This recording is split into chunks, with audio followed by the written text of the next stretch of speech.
Okay, beta. See, the chapter which we are doing is P अपना D and F block elements.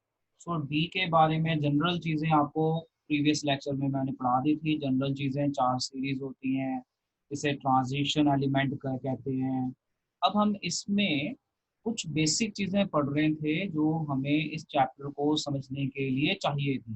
तो वो हमने atomic radii से related पढ़ी और आयनिक रेडियाई से पढ़ी, जो बहुत ही अच्छी कंसेप्ट बिल्डिंग थी। अब हम चलते हैं आगे, और जो अब हमारा टॉपिक आता है, इस टॉपिक का नाम है हमारा आयनाइजेशन एंथैल्पी। अब इसको शुरू करने से पहले एक बार मैं आपको मोटी मोटी सी चीज बता दूं, then we will do it from here. अब देखो, अगर मैं बोलूं आयनाइजेशन एनर्जी या आयनाइजेशन एंथैल्पी, तो इसको हम शॉर्ट में आई ई लिखते हैं। अब ये आयनाइजेशन एनर्जी होती क्या है, इसको आप समझिए। मान लो आपने लास्ट शेल है आपके पास, लास्ट शेल जस्ट रिकॉल करवा रहा हूँ, हम इसका इलेक्ट्रॉन निकालना चाहते हैं। तो इलेक्ट्रॉन निकालने के लिए, लास्ट शेल में से इलेक्ट्रॉन निकालने के लिए जो भी हमें एनर्जी चाहिए, इलेक्ट्रॉन लॉस करवाना चाहते हैं, तो इलेक्ट्रॉन लॉस करवाने के लिए हमें कुछ एनर्जी देनी पड़ेगी। That energy is called ionisation energy. अब टॉपिक हमारा डी ब्लॉक से रिलेटेड है। तो जो डी ब्लॉक होते हैं ना, उनके अंदर जो मेटालिक बॉन्डिंग है वो स्ट्रांग होती है। अब नेचर पे भी डिपेंड करता है। देखो, पहले आता है एस ब्लॉक, फिर आता है हमारा यहाँ पे डी ब्लॉक, फिर हमारा आता है पी ब्लॉक।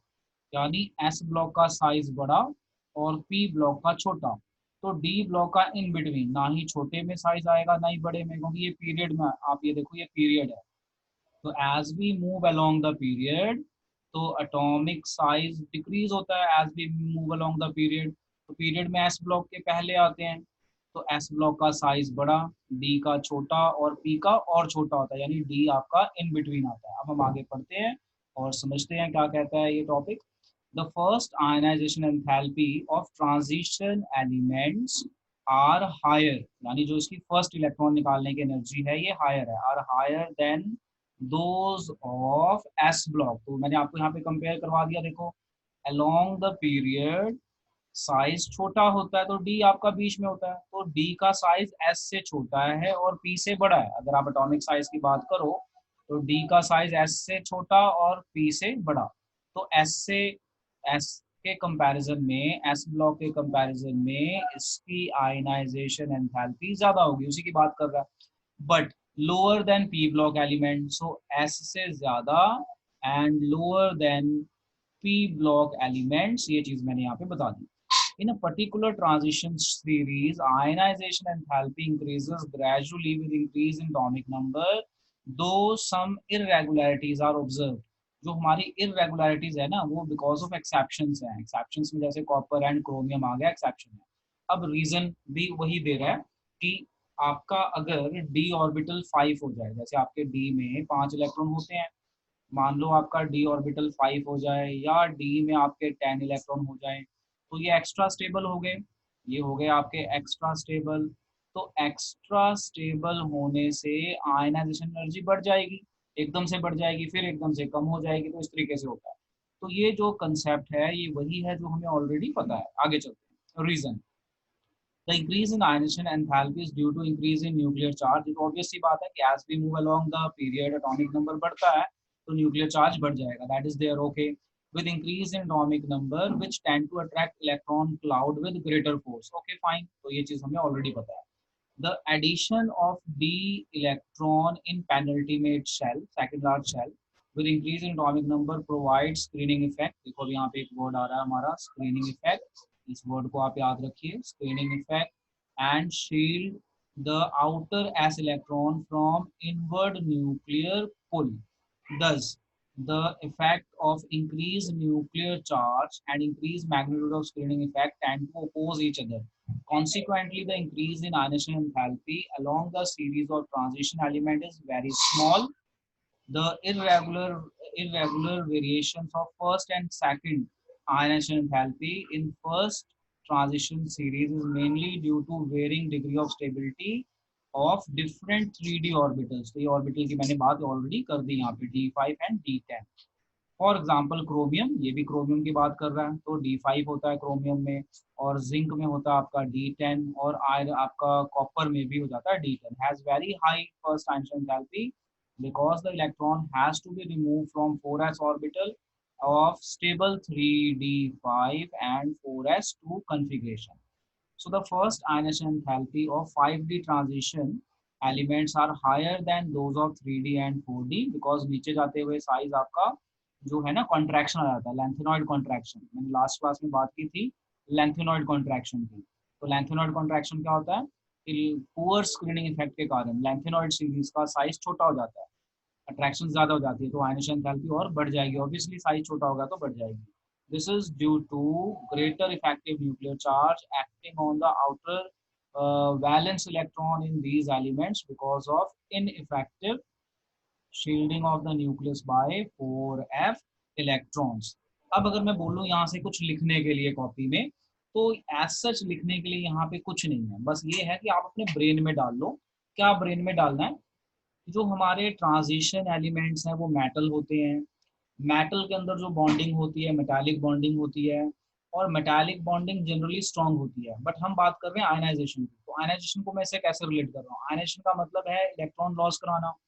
तो अगर बॉन्डिंग स्ट्रांग होगी तो इलेक्ट्रॉन स्ट्रांगली बॉन्ड होंगे। तो जनरल बात कर रहे हैं कि अगर आपने इलेक्ट्रॉन निकालना है तो आपको आयनेशन एनर्जी ज्यादा देनी पड़ती है in comparison to S, and P के कंपैरिजन में कम होती है। अब यहाँ पे कुछ एक्सेप्शंस की बात आ जाती है, D5 एंड D10। तो D5 एंड D10 ऑर्बिटल्स जो हैं ये आपका हाफली फील्ड और फुली फील्ड कंसेप्ट में आते हैं, और इस कंसेप्ट में आने के कारण इनकी आयनेशन एनर्जी वैसे ही ज्यादा हो जाती है because D5 and D10 are extra stable. ठीक है जी, ये चीज भी क्लियर हो गई। फिर बात कर रहा है कि जैसे ही आप नीचे जाते हो, नीचे मतलब अगर मैं आपको बोलूं इस सीरीज को अगर आप देखो ध्यान से, यहाँ पे जाते हो, ये आपका 3D है, ये आपका 4D है, ये आपका 5, ये 3D 4D 5D 6D ऐसे है। तो 5D और 6D के अंदर लैंथेनॉइड और एक्टिनॉइड कॉन्ट्रैक्शन हो जाती है। ये कॉन्ट्रैक्शन क्यों होती है? क्योंकि जो शील्डिंग इफेक्ट है ना यहाँ पे पुअर है, जो अंदर वाले इलेक्ट्रॉन है वो न्यूक्लियस के अट्रैक्शन को रोक नहीं पाते। तो अगर न्यूक्लियस के अट्रैक्शन को रोक नहीं पाएंगे तो लास्ट शेल तक चला जाएगा ये, और लास्ट शेल तक जाने का मतलब है कि आपका एटॉमिक साइज जो है वो डिक्रीज कर देगा। देखो मैं ऐसे समझाता हूँ एक बार दोबारा, तो यहाँ पे नोट करने वाला बेटा कुछ नहीं है यहाँ पे फिलहाल, जस्ट कीप इन माइंड। देखो अभी आपको ये बताया, टॉपिक हमारा आयनाइजेशन एनर्जी से रिलेटेड है। आयनाइजेशन एनर्जी को डेल्टा एच आई भी कहते हैं, और इसका मतलब होता है इलेक्ट्रॉन लॉस करवाने की एनर्जी। अब देखो एस ब्लॉक होता है, एस के बाद आपका डी है सीक्वेंस के हिसाब से देखें, और फिर इसके बाद हमारा पी है। एस ब्लॉक का साइज बड़ा होता है। अब ये एक पीरियड में आते हैं, they belong to same period. तो as you move along the period, जो आपका साइज है वो डिक्रीज करता है, along the period size decreases. तो साइज डिक्रीज हो गया, तो जो आपका डी ऑर्बिटल है वो बीच में है, तो एस बड़ा है पी छोटा है, डी बीच में है। तो डी के अंदर जो है मेटालिक बॉन्डिंग होती है, और इसकी जनरली फर्स्ट आयनेशन एंथैल्पी ज्यादा है एज कंपेयर टू एस। तो ये कंसेप्ट तो आपको समझ में आ गया। अब क्या होता है, जो आपकी डी सीरीज है, डी सीरीज में भी आपका 3D series, 4D series, 5D series and 6D series होती है। अब यहाँ पे तो आपको नॉर्मल वेरिएशंस दिख रही हैं, यहाँ पे आप जैसे ही जाते हो तो ये बात कर रहा है यहाँ पे कि जो आपका स्क्रीनिंग इफेक्ट है, जो आपका स्क्रीनिंग इफेक्ट है ये हो जाता है पुअर।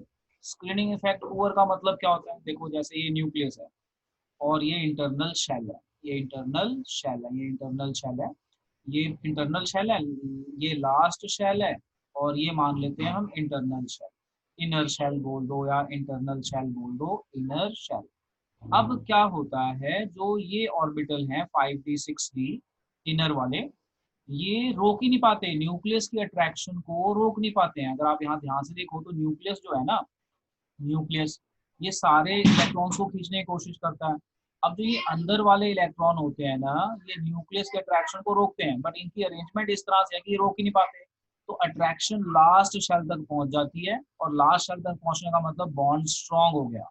स्ट्रांग बॉन्ड होने के कारण आयनाइजेशन एंथैल्पी बढ़ जाती है। इसलिए बढ़ जाती है। तो यही कंसेप्ट है जो वहाँ पे बताया गया। तो एज सच यहाँ पे बेटा लिखने के लिए कुछ भी नहीं है, जस्ट एक जनरल कंसेप्ट है जो आप अपने ब्रेन में डाल सकते हो। एक एडिशनल चीज ये है कि जो आपके डी ऑर्बिटल है वो मेटल है, तो मेटल के अंदर जो बॉन्डिंग है मेटालिक बॉन्डिंग है, और मेटालिक बॉन्डिंग स्ट्रॉन्ग है। वो स्ट्रॉन्ग क्यों है? क्योंकि आपका स्क्रीनिंग इफेक्ट पुअर है। स्क्रीनिंग इफेक्ट पुअर होने के कारण और अनपेयर्ड इलेक्ट्रॉन ज्यादा होने के कारण इनके इंटरनल बॉन्डिंग काफी स्ट्रॉन्ग हो जाती है। अब आपको अगर कुछ लगता है नोट करने वाला तो पॉइंट 1 2 3 करके नोट कर लो, देन विल मूव अहेड। अब देखो, आयनाइजेशन पढ़ने के बाद हम आते हैं मेटालिक रिएक्टर पे। अब यहाँ से काफ़ी चीज़ें आपकी इंटरेस्टिंग शुरू हो जाती है और काफ़ी प्रैक्टिकल क्वेश्चन मेटालिक पे, मेल्टिंग पॉइंट पे, और भी आगे हमारे कई टॉपिक हैं उन पे आपको मिलेंगे, वेरी वेरी इंपॉर्टेंट। तो let's try to understand them one by one. So metallic reactor, तो जैसे मैंने अभी आपको बताया, डी ऑर्बिटल मेटल्स हैं, तो मेटल्स के अंदर बॉन्डिंग मेटालिक बॉन्डिंग, और मेटल की टेंडेंसी होती है to lose electron. Metallic reactor का बेसिकली मीनिंग क्या है कि जो इलेक्ट्रॉन लॉस कर सकते हो और इलेक्ट्रोपॉजिटिव हो जाए। सो लो जी, सुनो जरा ध्यान से, इसके अंदर क्या है। Metallic reactor, all transition elements are metallic in nature, ये चीज तो हमें चलो क्लियर है। They show gradual decrease in electropositive character. अब यहाँ पे इसने बोला ग्रेजुअल डिक्रीज। ग्रेजुअल डिक्रीज मतलब इलेक्ट्रॉन लॉस नहीं करेंगे जल्दी। क्यों क्यों नहीं करेंगे? क्योंकि कौन सा इफेक्ट हो जाएगा? Screening effect, poor screening effect. Screening effect होने से अट्रैक्शन बढ़ गई, यानी बॉन्ड स्ट्रॉन्ग हो गया, तो ग्रेजुअल डिक्रीज यानी लॉस नहीं करेगा ज्यादा इलेक्ट्रॉन। ठीक है, gradual decrease in electropositive character मतलब चार्ज नहीं बढ़ेगा in moving from left to right in the series. The metallic bond in transition metal are very strong. तो ये चीज तो हमें पता ही है, मेटालिक बॉन्ड मेटल है तो स्ट्रॉन्ग बॉन्ड होता ही है। This is due to greater effective nuclear charge, ये रीजन दे रहा है, greater effective nuclear charge and large number of valence electrons, और वो अनपेयर्ड होते हैं। Nearly all transition metals are hard, all transition metals are hard, mercury को छोड़ के, and possess high density and high enthalpy of atomization। अब यहाँ पे मैं इसको अंडरलाइन करता हूँ, enthalpy of atomization क्या होता है? This is due to presence of strong metallic bond। तो इसमें कुछ खास नहीं था, metallic bond strong होता है और metals hard हैं, न्यूक्लियर चार्ज ज़्यादा होने का इंट्रैक्शन ज़्यादा है, और भी कई फैक्टर्स हैं जो उसमें एक साथ रोल प्ले कर रहे हैं। अच्छा, यहाँ पे कह रहा है कि हाई एंथैल्पी ऑफ एटमाइजेशन। अब यहाँ पे बड़ा एक इंपॉर्टेंट क्वेश्चन बनता है कि भाई ये एंथैल्पी ऑफ एटमाइजेशन का मीनिंग क्या है, आप जरा समझिए। What is the enthalpy of atomisation? जैसे मान लो मेरे पास ये, मान लेते हैं कॉपर एलिमेंट है, लेटर से कॉपर या लेटर से आयरन एलिमेंट है, ऐसे मान लेते हैं। ये एक आयरन एलिमेंट की रॉड है, आयरन एलिमेंट है या आयरन की रॉड है।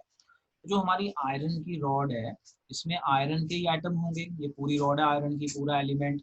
तो पूरे एलिमेंट में किसके एटम होंगे? Iron iron iron iron iron iron iron iron के एटम से। मैं कुछ समझा रहा हूँ, समझना जरा ध्यान से। इसमें एटम है।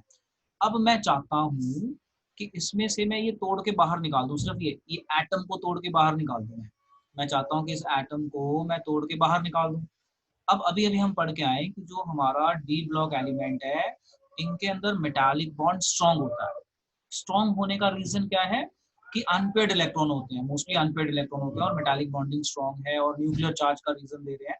तो अब मैं अगर इसको तोड़ के अलग कर दूं, एटम बना दूं, तो उसे मैं बोलूंगा एटमाइजेशन। अब मुझे ऐसा करने के लिए बहुत ज्यादा एनर्जी देनी पड़ेगी, very large amount of energy, very large amount of energy देनी पड़ेगी। इसलिए इसको कहते हैं कि इसके एंथैल्पी ऑफ एटमाइजेशन, एटम बनाना, किसी चीज को एटम में चेंज करना, किसी एलिमेंट को उसके एटम में चेंज करना, उसे कहते हैं एटमाइजेशन। तो because of this reason delta H A, enthalpy of atomisation is very high. तो अगर हम यहाँ पे आपसे क्वेश्चन पूछ लें कि जो हमारे ट्रांजिशन एलिमेंट्स होते हैं, इनकी enthalpy of atomisation delta H A, delta H A का क्या मतलब है? एंथैल्पी ऑफ एटमाइजेशन बहुत हाई है। क्यों? मतलब बहुत हाई मतलब इसको अगर हम एटम में चेंज करना चाहें तो बहुत मुश्किल से चेंज होते हैं। क्यों?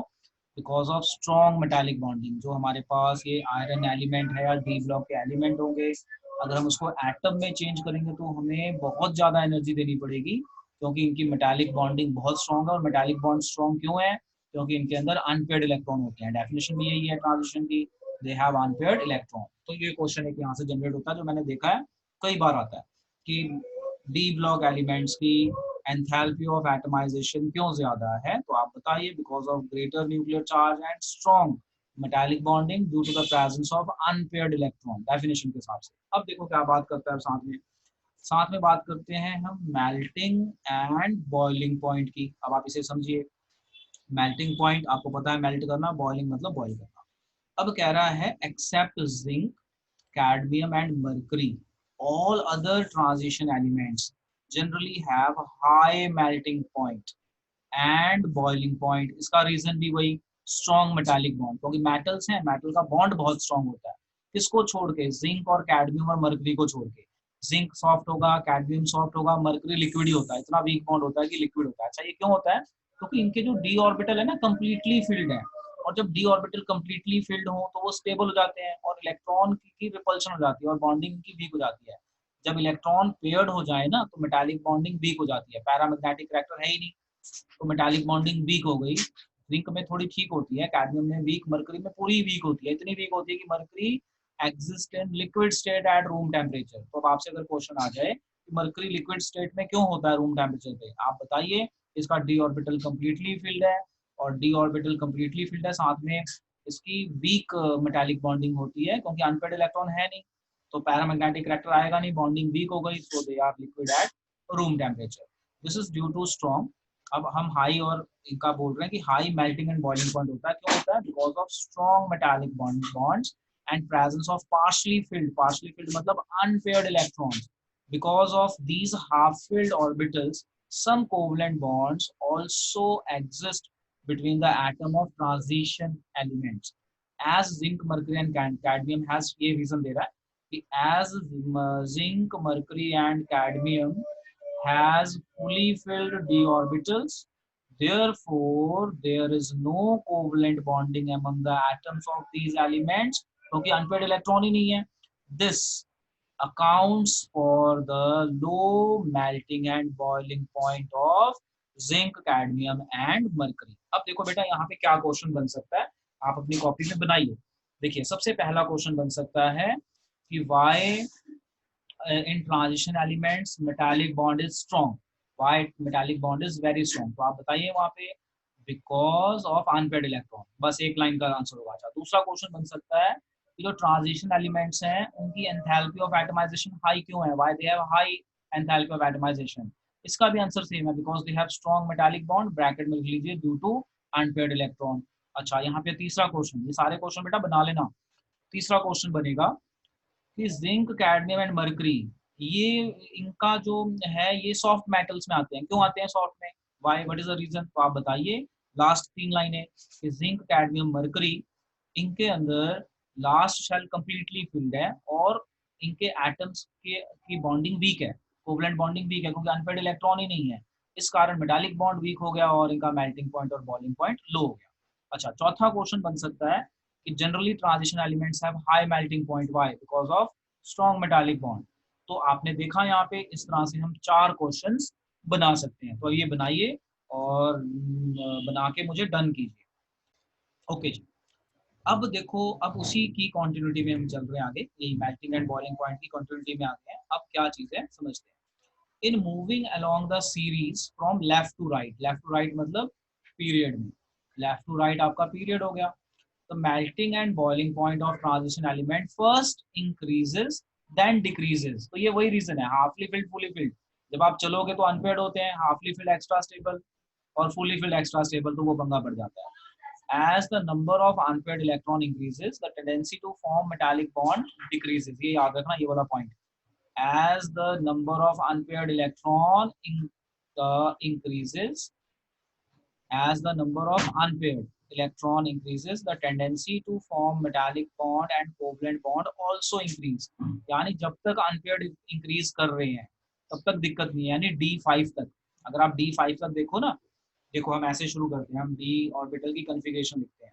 तो हमारा D आता है 1, फिर आता है D2, फिर आता है हमारा D3, फिर आता है हमारा D4, फिर आता है हमारा D5, फिर आता है हमारा D6, फिर आता है हमारा D7, फिर आता है D8, D9, एंड D10, ये आ जाता है हमारा।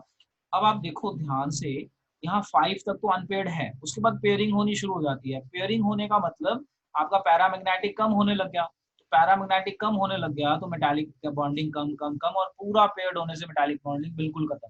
तो देखो क्या लिख रहा है कि एज, यहाँ से देखो जहां मेरा कर्सर है, as the number of unpaired electron increases 1 2 3 4 5, 5 तक इंक्रीज करता है, tendency to form metallic bond and covalent bond increases, तो यहाँ तक तो इंक्रीज हो गया। उसके बाद in first transition series after chromium, chromium आपका ये हो गया, आपका यहाँ से D5 से शुरू हो जाता है, तो D4 तो होता ही नहीं है, D5 से ही आता है D5। तो हम इसको एक्सेप्शन को अगर हम इनटेक कर लें तो D4 तो बनता ही नहीं है, ये बनता है सीधा आपका D5 ही बनता है, ये क्रोमियम है। इसी तरह से कॉपर में D9 तो बनता ही नहीं है, D10 बन जाता है, तो ये आपका हो गया कॉपर। तो फर्स्ट सीरीज की बात कर रहे हैं, तो ऐसा होता है। तो यहाँ तक तो इंक्रीज एम्पियर, उसके बाद डिक्रीज होना शुरू हो गया।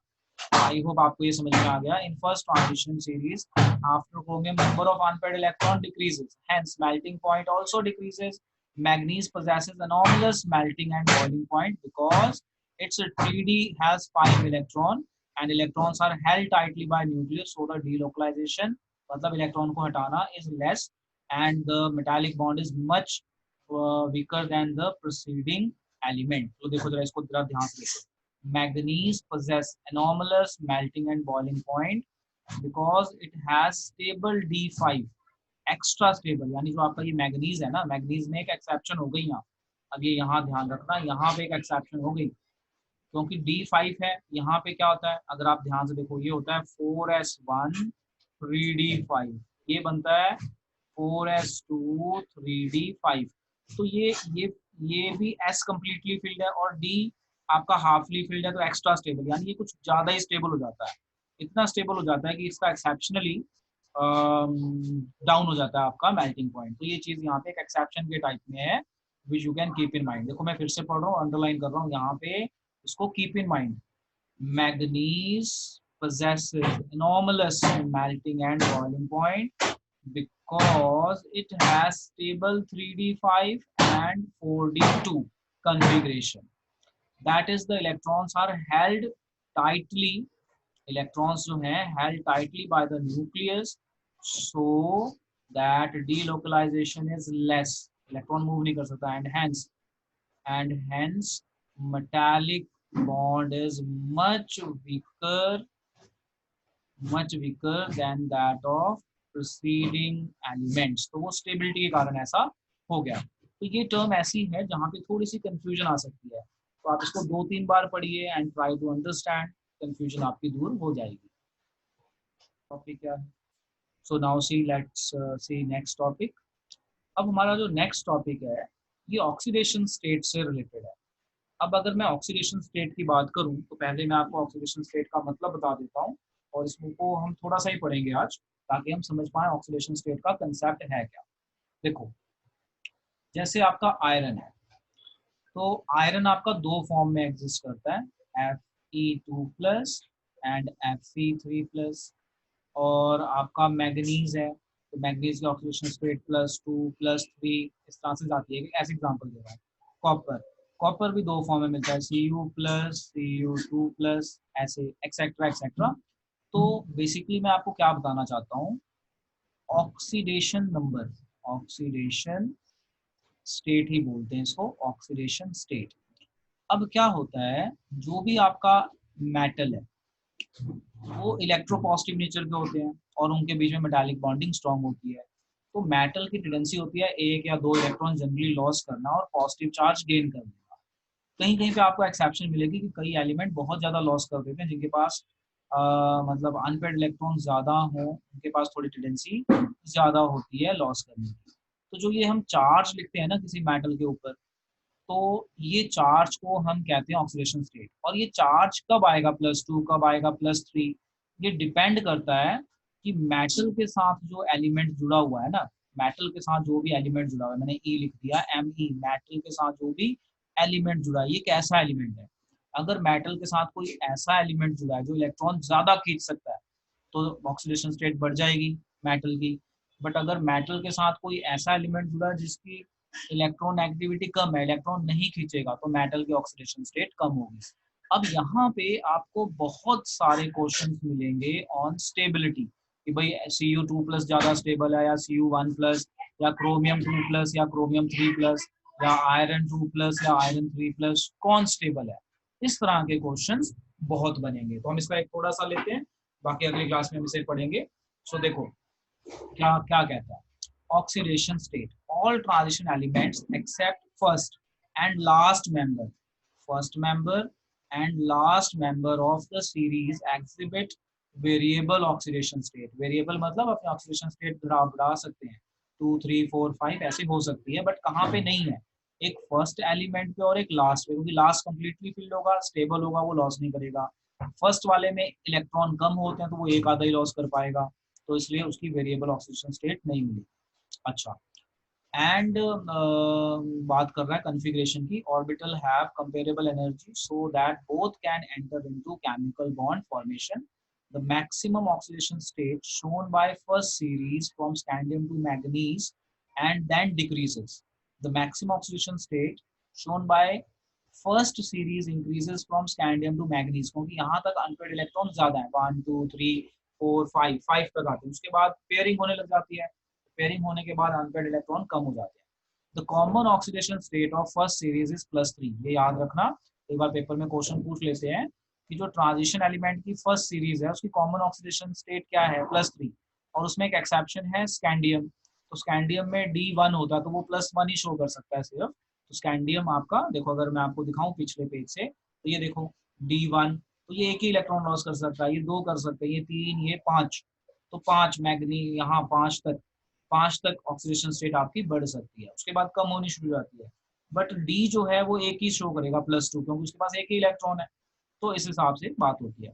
The highest oxidation state of transition element is 8, osmium and ruthenium. ये याद रख लेना, ये 1 मार्क का क्वेश्चन कॉम्पिटिशन में आ सकता है कि पूरे ट्रांजिशन एलिमेंट में किसकी हाईएस्ट ऑक्सीडेशन स्टेट है और कितनी है। तो ऑस्मियम एंड रूदियम, और ये 8 तक शो करते हैं। और ये कहाँ मिलेंगे हमारे पीरियोडिक टेबल में, देखो जरा ध्यान से, ऑस्मियम ये रहा 76, ये रहा, और रूदियम देखो कहाँ पे आपका, RU दिख रहा आपको कहीं पे, तो एलिमेंट को ये रहा रोडियम, रूडियम, जो भी इसका नाम है। तो ये 2 एलिमेंट है जिनका ऑक्सीडेशन स्टेट काफी हाई होता है। सो ठीक है जी, तो ये चीजें हैं which you need to just keep in mind, और कुछ नहीं है, आगे चलते हैं। The compounds of transition element in lower states +2 and +3 are mostly ionic. अब ये वाला पॉइंट मैं नेक्स्ट लेक्चर में डिस्कस करूंगा, अभी नहीं करूंगा क्योंकि हमारे पास अभी टाइम ज्यादा नहीं है। तो बस इतना आप नोट कर लीजिए और आज इतना ही करें।